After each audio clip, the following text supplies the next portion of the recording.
Part second के सभी students, last video में आपने देखा था कि तापानिक उत्सर्जन में धातु से उत्सर्जित इलेक्ट्रॉन की संख्या के पद तक पहुंच गए थे जिसमें फर्मी ड्राग का यूज़ किया था। और ये जो पद है आपके सामने मैं जो बता रहा हूँ वो यहाँ तक आप आ गए थे। और आप ध्यान करेंगे तो DNX ये धातु ली थी आपने, ये वाली, और यहाँ तक आप आ गए थे x दिशा में जो इलेक्ट्रॉन्स जा रहे हैं, क्योंकि अपन केवल x दिशा में ही इलेक्ट्रॉन्स को काउंट कर रहे हैं, बाकी दिशा को अपने बंद कर दिया है। उनकी संख्या -इन्फिनिटी से +इन्फिनिटी कुछ भी हो सकती है, अपने ये माना आ गया। इन दोनों का जब गुणा करेंगे तो इसमें से पावर हाफ हट जाएगी, बस ये अंतर आएगा और कोई अंतर नहीं आएगा। और यहाँ पर ये जो है dVx रहेगा, ये वाला dVx ये वाला रहेगा, ठीक है। तो अब आप देखेंगे ये मान ये आ गया 2m³ e⁻∈f e⁻−mvx² 2 kT 2π kT, ठीक है, 2π kT/m केवल ये रह गया और dVx। अब क्या करना है इस पर, अब आप देख रहे हैं प्रति एकांक समय, जरा ध्यान देने की बात है, प्रति एकांक समय, प्रति एकांक क्षेत्रफल पर आपतित उन इलेक्ट्रॉन्स की संख्या निकालने जा रहे हैं अपन कि इसके प्रति एकांक समय, प्रति एकांक क्षेत्रफल से कितने इलेक्ट्रॉन्स निकल रहे हैं। तो उनकी संख्या माना NX मान लो आप एक बार, ये DNX के ये हो गया, समाकलन हो गया। DNX का मान क्या होगा Vx, और ये जो DNX आया है ना, ये ऊपर वाला ये वाला ये एकांक आयतन के लिए आपको पता हो V = 1 लिया था उसमें। तो ज़रा इस रफ काम को देखें आप, उल्टे काम कर रहे हैं। जैसे Vx DNX की मान निकालने, Vx क्या होता है x/t, DNX क्या लिया है अपन ने, एकांक आयतन में इलेक्ट्रॉन्स की संख्या n/v। अब आप x को वॉल्यूम से काट दोगे तो क्या यानी यह ऐसे समझ लो कि वॉल्यूम को आपने क्या लिख दिया है AX, देख पा रहे हैं AX, x से x कट गया, वॉल्यूम क्या होगा क्षेत्र गुणा लंबाई, x से x कट गया, ये क्या बचा n/AT, n/ यानी संख्या इलेक्ट्रॉन्स की, एकांक क्षेत्रफल, एकांक सेकंड, यानी NX को नाम दे रहे हैं इसको, ठीक है, NX या DNX। इसी देखो VDNX = DNX इंटीग्रेशन बराबर क्या हो गया NX, यानी धातु के एकांक क्षेत्रफल से प्रति सेकंड उत्सर्जित इलेक्ट्रॉन्स की संख्या को निकालने जा रहे हैं अब आप ये। तो आप ये देख रहे हैं यहाँ पर कि ये मान रख दिया आपने ऊपर से 2m³ ये आ गया, 2π kTm ये आ गया, e⁻∈f kT ये आ गया, ठीक है, और ये Vx ये आ गया, ठीक है, और e⁻- वाली पद ये आ गई -mvx² 2 kT dVx। अब आप देखें ये εf वगैरह तो कांस्टेंट, इसको अलग निकाल दिया अपने इंटीग्रेशन से, ठीक है। अब क्या बचा, अब अपन कहाँ शुरू करेंगे, माना कि उनका जो वेग है, धातु के पृष्ठ पर वेग इलेक्ट्रॉन्स का निकलते वक्त V0 है, उनका वेग कुछ भी हो सकता है आगे तक, यानी कितने V0 से लेकर अधिकतम इन्फिनिट वेग तक के कितने इलेक्ट्रॉन्स बाहर निकल रहे हैं उनको अपन देखने जा रहे हैं इस समय। तो V0 से लेकर इन्फिनिट, और ये आपने ये इसका जो मान है, चूँकि अगर आप इस समय देखोगे कि इलेक्ट्रॉन्स उत्सर्जन के लिए, अब जैसे बात की थी स्टार्टिंग में पिछले वीडियो में, कि वे इलेक्ट्रॉन्स बाहर निकलेंगे जिनकी ऊर्जा इस बैरियर एनर्जी से ज़्यादा हो, यानी जो पोटेंशियल बैरियर जो एनर्जी है सबसे ऊपर वाली उससे ज़्यादा होगा ऊर्जा, तो इलेक्ट्रॉन्स बाहर निकल जाएंगे। तो इसका मान ½ mvx² जो बाहर निकल रहे हैं, इसका मान 5 + εf हो गया, चूँकि 5 बराबर क्या होता है εb - εf, तो εb बराबर क्या हो गया 5 + εf, और Vx का मान इतना हो गया, यानी Vx ये जो मान है इसको V0 कहा है अपन ने, V0 ये मान है। तो Vx का मान V0 से ज़्यादा होगा या बराबर होगा, वे इलेक्ट्रॉन्स निकलेंगे।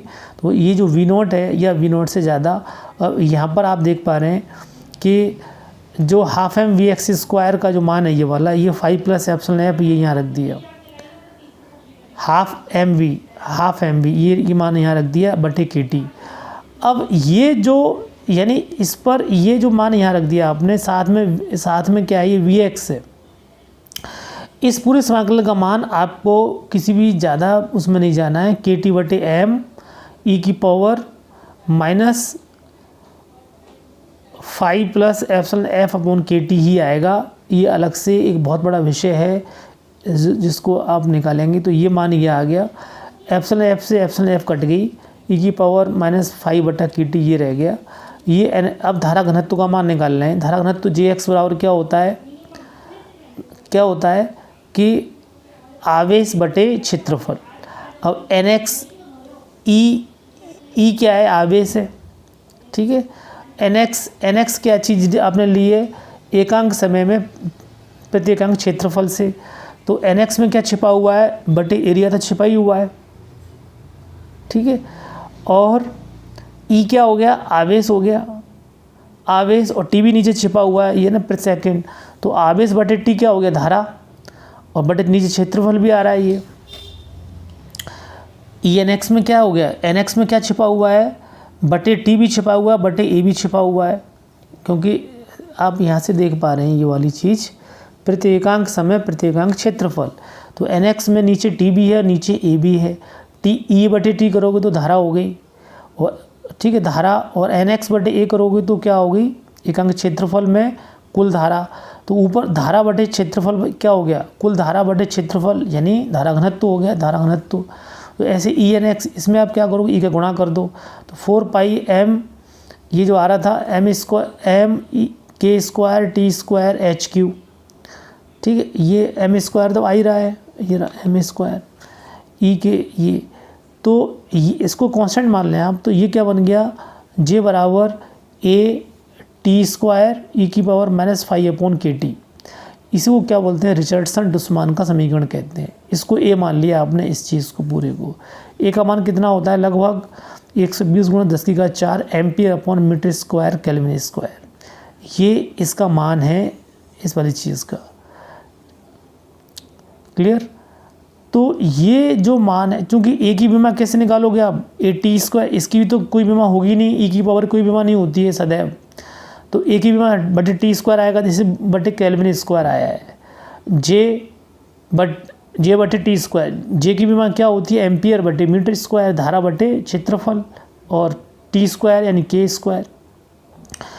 तो ये जो फार्मूला है, जे बराबर ए टी स्क्वायर ई की पावर माइनस फाइव बटे के टी, ये फार्मूला आपका रिचर्डसन डुस्मान का समीकरण कहलाता है। एग्जाम में सवाल आता है कि रिचर्डसन डुस्मान का सूत्र ज्ञात करो, क्लियर। या ऐसे आ जाता है तापानिक उत्सर्जन किसे कहते हैं, और इसके लिए धारा घनत्व का व्यंजक प्राप्त करो। तो आप इस तरीके से बहुत जल्दी इसको ज्ञात कर सकते हो। इसमें पर ध्यान रखने वाली बात यह है, एक तो समाकलन के मान आपको कोई अलग से निकाल के चेक भले ही कर लो आप, लेकिन आपको पता होना चाहिए। जैसे इसमें आया 2 पाई के टी अपॉन एम, एक बार ये जो वी एक्स है, और वी एक्स के साथ में इसका जो मान आएगा ये के टी बटे एम, ये जो मान आया है ये वाला, ये आप ये याद करके जाएंगे, इस समाकलन का मान इतना आता है। क्योंकि जब आप इसको निकालने बैठेंगे तो आपको बहुत समय ख़राब होगा इसका, और उसका कोई मीनिंग नहीं है, क्योंकि वहाँ पर अपन गणित नहीं पढ़ रहे हैं, केवल फिजिक्स पढ़ रहे हैं। तो इसका मान ये इसका मान ये आएगा, और इसका मान यहाँ रख दोगे निकाल कर, और इस तरीके से आप यहाँ तक पहुँच जाओगे।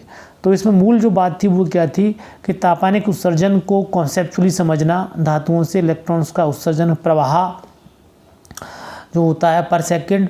चूँकि अब आप कह रहे होगे सर धारा के, तो इलेक्ट्रॉन्स जब बहुत संख्या में निकलेंगे, 10⁻23 इलेक्ट्रॉन्स निकलेंगे पर सेकंड, लगातार फ्लो होते रहेंगे, तो क्या होगा कि धारा बनेगी। और धारा के मान को जब आप देखोगे तो आपको प्रेक्षित करोगे, नापोगे, तो आपको धारा प्रेक्षित होती है किसमें, तापानिक उत्सर्जन में। तो ये इस तरीके से आप इसको पढ़ेंगे। Thank you.